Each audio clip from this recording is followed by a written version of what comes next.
É assim... Você se considera uma pessoa que exerce a tua espiritualidade ou você tem uma religião? Uma religião formal? É. Não tenho uma religião formal. Você... Eu tenho essa inclinação pelo budismo. Pelo budismo, tá. mas assim, se você vê assim, o xamanismo, por exemplo, uma época eu li todos os livros do Carlos Castaneda, ele fala dessa coisa. No começo, Carlos Castaneda é mal interpretado, porque parece que essa coisa das drogas psicotrópicas e tal... a erva do diabo, mas na realidade em um certo momento isso é ultrapassado.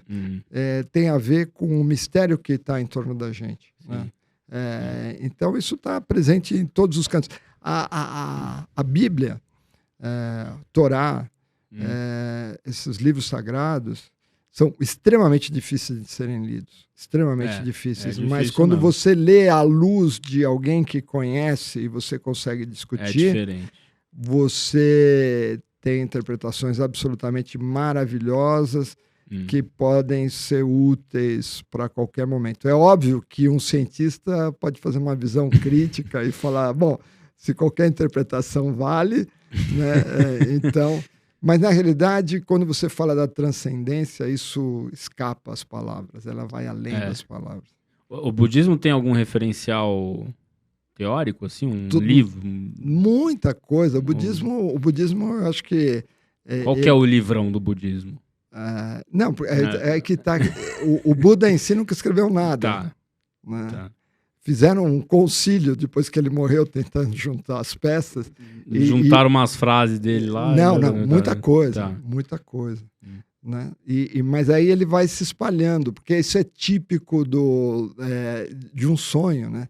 Que é a originação dependente. Você reparou como que funciona um sonho?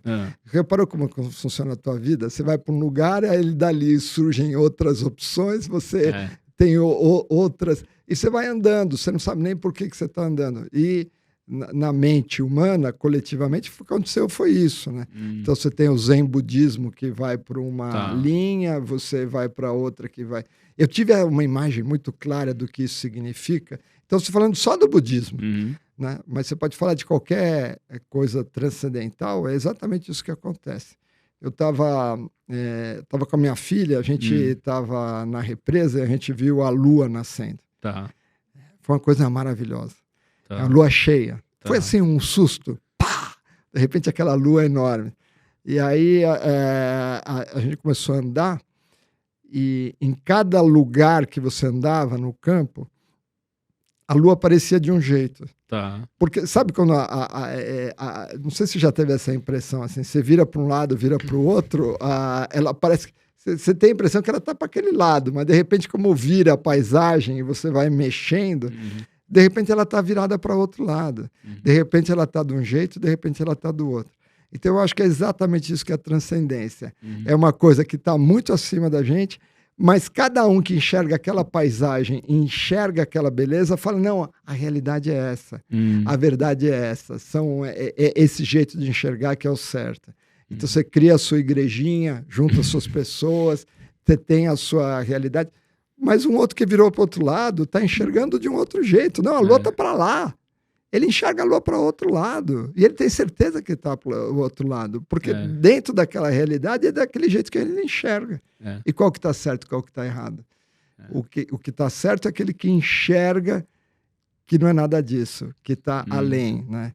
Então, além dessa nossa vida. Né? Então eu faria isso de novo, eu faria isso diferente. Não entender o que é a vida.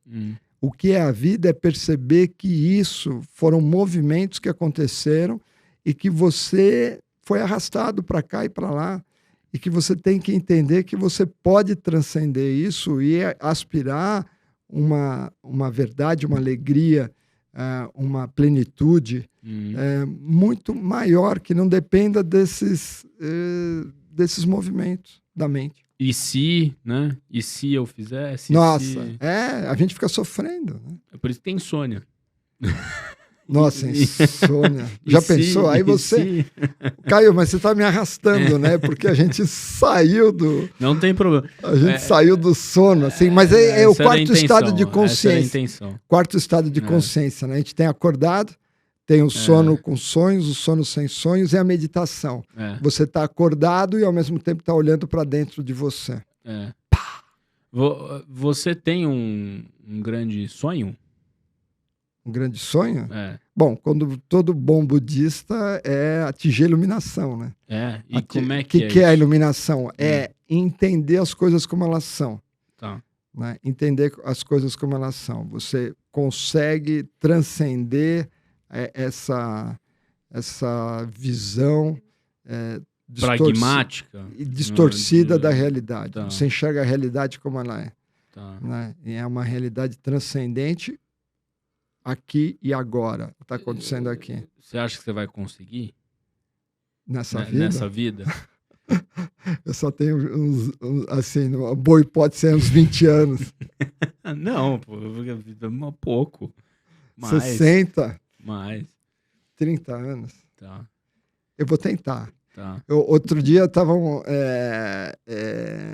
perguntando assim, lá na minha casa, né? O que você botaria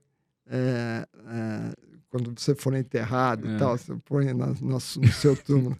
Eu quero que escreva assim, esse cara tentou. Esse cara tentou. Na sua lápide? Sinceramente. Ele tentou sinceramente. Não foi porque na realidade a gente vive o sonho a gente vive assim, o canto da sereia, né? Porque é mentira que o mundo é ruim. O mundo é muito bom. Muita coisa acontece, a gente se diverte e tal, não sei o que lá. Mas é uma base pouco sólida. E a gente está perdendo a única coisa que a gente tem, sabe o que é? Tempo. A gente está perdendo tempo. Porque daqui a pouco passou mais 20 anos, aí você já não tem mais aquela energia. Não tem... Você se divertiu, você fez coisas, ficou rico, ficou pobre, teve um monte de experiências, né? Mas você está perdendo tempo. Isso aqui é o canto da sereia.